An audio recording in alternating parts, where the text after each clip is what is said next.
Unless you are a fan of Shark Tank, the name DeJoria likely doesn't ring a bell. There's no DeJoria tech out there, no DeJoria motors, and Googling John Paul will get you the Pope before anyone else.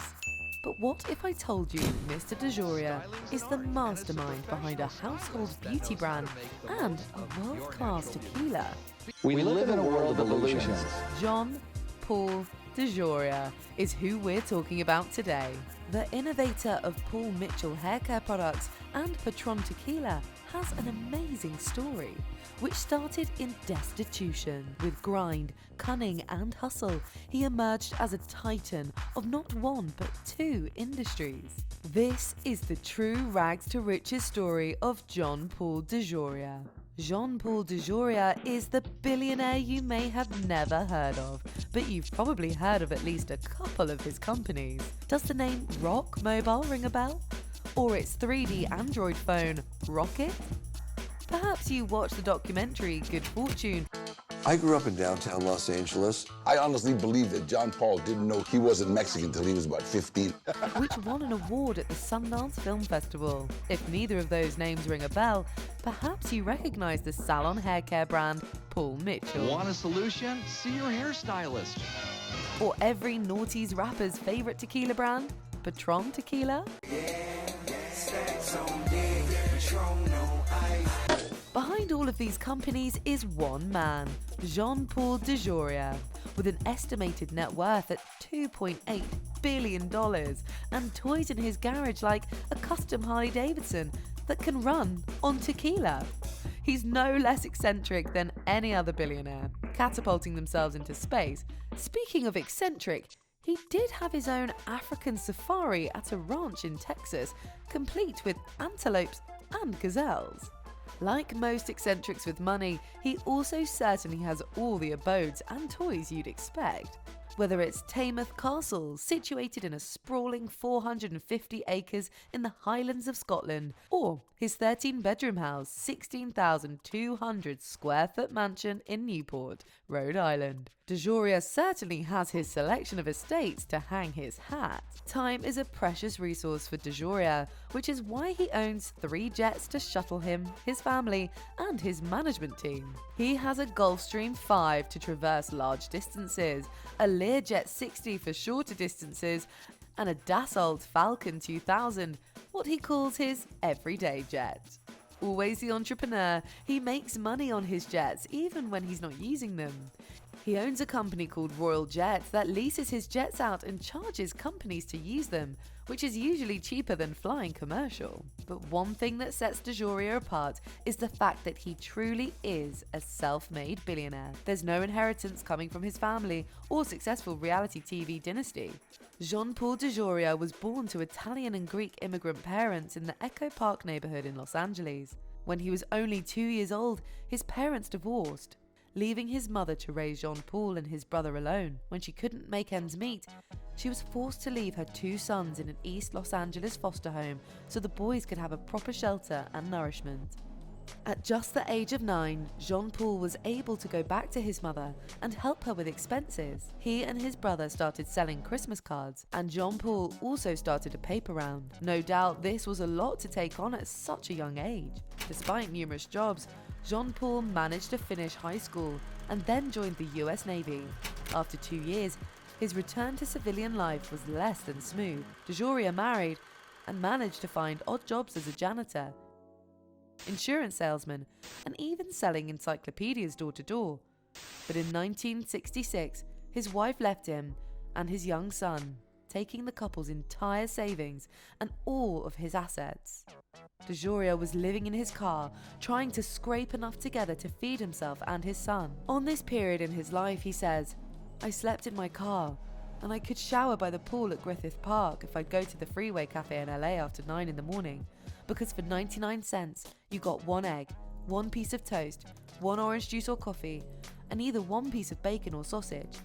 Then I'd go to a Mexican restaurant called El Torito between 4:30 and 5:30 in the afternoon, because for 99 cents, you got a margarita and some food like little tacos or chicken wings." He relied on the kindness of strangers, like the staff at El Torito bringing him an entree when they could, and an actress who once let him stay in a spare room in her house while he got back on his feet. It was kindness like this that made John Paul DeJoria committed to giving back, now that he has the means. He even returns to El Torito and gives the staff a huge tip as a thank you for their kindness when he really needed it. You don't forget the people who helped you, DeJoria reminds those that listen. He has taken that into his philanthropy. He credits this low point in his life with teaching him the importance of giving back and helping others, because he can remember when he was the one relying on the gifts and help of others. In the 70s, John Paul DeJoria was living out of a vintage Rolls-Royce and had found a job with Redken Industries as a sales representative. Unfortunately, after a disagreement on business strategy, he was fired. However, this did not set him back. He had made connections through the haircare brand that would lead him to success later. By 1978, he was leading a consulting business and had met Paul Mitchell, a hairstylist who had already established and sold multiple hair salons in the US. Mitchell was living in Hawaii, doing demonstrations at hair shows, which is where he met John Paul DeJoria. Paul never did business, I never did hair, so we were perfect partners, DeJoria said. In 1980, the two had found a partner with some capital to invest in what would be called John Paul Mitchell Systems. Hi, I'm the John Paul and John Paul Mitchell Systems. Got a problem? See your hairstylist. Unfortunately, that investment partner fell through. We thought we had $500,000 to start. John Paul Mitchell in 1980. The guy backed out and we didn't have another option. Inflation in the US was over 12%, interest rate 17%. It was a terrible time. But we believed so much in what we were going to do. We were going to do it. So we started with $700. At first, the bottles were white with black lettering because the company couldn't afford colour, but that aesthetic became iconic for the brand, and they haven't changed much since. JPMS sold directly to hair salons who used their product and sold at-home systems to their clients. In a few years, they managed to turn a profit, and now the company has grown to become one of the most influential companies in the beauty industry. DeJoria's philosophy of giving back when you have the means even extends to his company. JPMS always endeavoured to find a sustainable model of producing haircare products, even establishing a solar-powered farm in Hawaii to grow their signature ingredient, awapui. When it came to other ingredients, he would refuse to test hair products on animals and would actually test on himself. John Paul DeJoria's second business venture, Patron Tequila, also prides itself on this sustainability belief. It employs those local to the distillery in Atotonilcuauhto in Jalisco, Mexico, providing transportation to and from the distillery and educational scholarships for employees. They were also the first distillery to use a state-of-the-art water treatment system that recovers 70% of the distillery's byproduct to be reused throughout the complex for things like watering the gardens and cleaning. Patron Tequila was DeJoria's second business, established in 1989 when John Paul Mitchell Systems was already a successful venture. It all goes back to his days when he was homeless and the El Torito restaurant. DeJoria loved margaritas but couldn't drink straight tequila, so he partnered with Martin Crowley and Francisco Alcaraz, a distilling consultant, to launch a luxury tequila brand, something you could sip and enjoy. Initially, DeJoria thought if it's unsuccessful as a brand, he'd at least have some luxurious gifts in hand-blown glass bottles to give away. It was a hard sell at first due to the distilling process and the type of agave used. Each bottle cost about $40, almost 10 times the price of a typical bottle of tequila at the time. DeJoria gave the bottles as gifts to hairstylists and celebrities, building the name of the brand. He would go to restaurants in person, harkening back to his days selling encyclopedias door to door, and sell them on the tequila. Eventually, the brand grew into a household name, just as he had done with Paul Mitchell. Since then, John Paul DeJoria used his success in establishing businesses to found companies like Rock Mobile, an affordable wireless company, and the House of Blues nightclub chain. He's invested in plenty more, and for him, it always has to be something he's excited to be associated with. Before investing in new ventures, he asks himself, is it good for mankind? Is it good for the environment? How does it benefit everybody? And how does it create jobs? Can I bring it out where it's going to be affordable? Is it something I would be proud to associate with? His guiding principle is always a product that essentially sells itself. that people will tell their friends about or reorder based on quality, not just because DeJoria says to buy it. Leaving it in the hands of customers and professionals has worked for him in the past and is a lesson in what works in the future.